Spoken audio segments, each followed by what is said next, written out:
Sí, señor presidente, para no ingresar después en esta aclaración en el 49, como lo había pedido y planteada ahora en el artículo 2, donde es nítidamente claro, en mi opinión y creo que de la mayoría, la necesidad de la mayoría absoluta por la afectación específica que tiene comprendida en sí este impuesto, y discrepando con el diputado preopinante en cuanto a que sobran los votos, eso no implica de que necesariamente la presidencia de la Cámara tenga que aclarar las mayorías que se necesitan en cada una y determinada de las votaciones de acuerdo a lo que establece la Constitución o el reglamento en la materia que se esté discutiendo.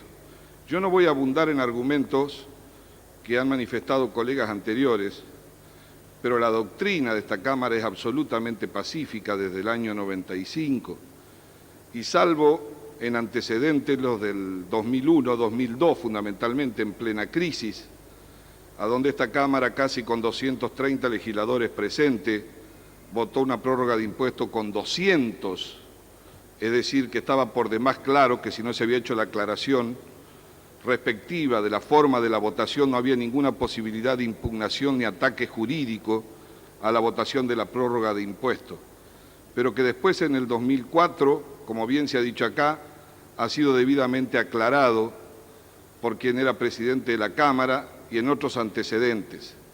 Pero fundamentalmente esto no es para que alguien piense que el gobierno se deba quedar sin impuestos. Nadie tiene ese propósito, sería un irresponsable si un gobierno de cualquier signo no tenga la posibilidad de tener sus contribuciones y su recaudación.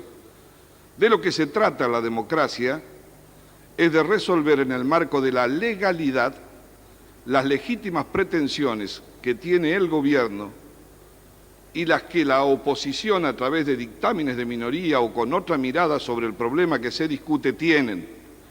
Y cuando la legalidad impide que se lleve al 100% el proyecto que el Ejecutivo quiere sancionar, obliga, y eso es lo magnífico de la regla de la democracia, no ir por el camino del atajo, sino encontrar racionalmente una solución que no lo deje al gobierno sin recaudación, sin impuesto y en un camino de irracionalidad. Quiero citar solamente, pero para abundar en detalles, el debate en el 95, después de la sanción de la Constituyente de 1994, en el orden del día 2096, el dictamen de la mayoría firmado por el diputado Oscar Lamberto, por Delle Piani, Balestrini, Eduardo Camaño, D'Alessandro, Gioja, bueno, y muchos más otros colegas de ese momento. Ese dictamen, después de un arduo debate al momento de la votación, mereció por parte del entonces diputado González Gaviola, antes de la votación, un pedido de aclaración a la presidencia en el sentido de la mayoría que se necesitaba para votar. Decía González Gaviola, a los efectos de evitar problemas de interpretación, me parece que es oportuno que antes de proceder a la votación, la presidencia aclare qué mayoría se requiere. Nosotros entendemos que de acuerdo a esta Constitución se necesita una mayoría calificada. El entonces presidente Pierri dijo, la presidencia considera inclusive que no debemos perder el tiempo en artilugio. Para que el resultado de la votación resulte afirmativo, es necesario 129 votos en tal sentido. El señor Ceballos dijo, la mayoría absoluta del cuerpo para ratificar a su presidente.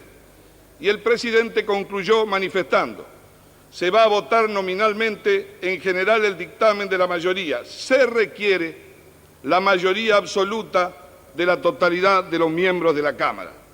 Por supuesto que puede haber opiniones respetables como la que el año pasado escuchamos, que por supuesto tenemos una enorme diferencia de interpretación por parte de otro colega a quien respeto enormemente. Pero, señor presidente, es más fácil trabajar sobre la legalidad. Si se entra por la ventana de la ilegalidad en vez de ayudar al gobierno, lo van a llenar de pleito, de juicios y de inconstitucionalidades. Comenzando por las provincias, como bien se dijo acá, porque de lo que se trata son de recursos coparticipables. No estamos discutiendo el impuesto por 20, 30 años sin retraerle ni un peso de la masa coparticipable. Está indisolublemente unido el sentido del pedido de la prórroga, porque no es en abstracto, es sobre un impuesto.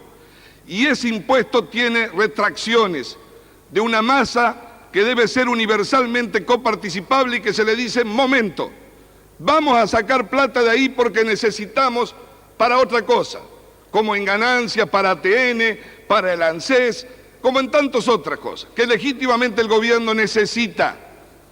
En ese preciso instante se le está asignando una afectación específica que por su naturaleza no puede ser distraída y debe ir en ese sentido, y con ese criterio se cede dinero que es de todos para que el gobierno no lo coparticipe en el sentido que corresponde originariamente de la ley y lo destine con un fin específico. Está fuera de discusión, no se trata de la prórroga en sí mismo. Uno podría votar la prórroga del impuesto a las ganancias por 30 años y a la misma ley decir prorrogable por otros 20 y a la misma decir muchas cosas más. En ese caso estaríamos frente a otra discusión, pero acá no, acá se vence. Ese es el problema, se vence el 31 de diciembre. Hay que reinstalar el impuesto. En el momento de la reinstalación, con retracciones de dinero que es de todos, se produce una asignación específica y se queda atrapado en el artículo de la Constitución que a partir del 94 manda una votación con mayoría absoluta. Y finalmente, señor presidente, para no volver a hablar y para solicitarle en esta primera reunión importante al presidente del bloque oficialista de la primera minoría, creo que le puede hacer una gran contribución a esta Cámara. Por supuesto, primero, votando la ley. Y en segundo lugar, que se encargue porque le va a dar mucho trabajo, yo sé que es difícil. Pídale al Ejecutivo que deje de mandar DNU y mande proyectos de ley. Han batido todos los récords en los últimos 10 años. Todos los mensajes del gobierno durante el año 2004 y 2005 duplicaron en los mensajes a los proyectos de ley por decretos de necesidad y urgencia. Y finalmente una misión que es más difícil. Pídale al jefe de gabinete, que se lo podría bien llamar el cardenal Richelieu, que se acuerde de venir como manda la Constitución cada 2 meses, a rendir informe en esta Cámara, que no lo ha hecho nunca.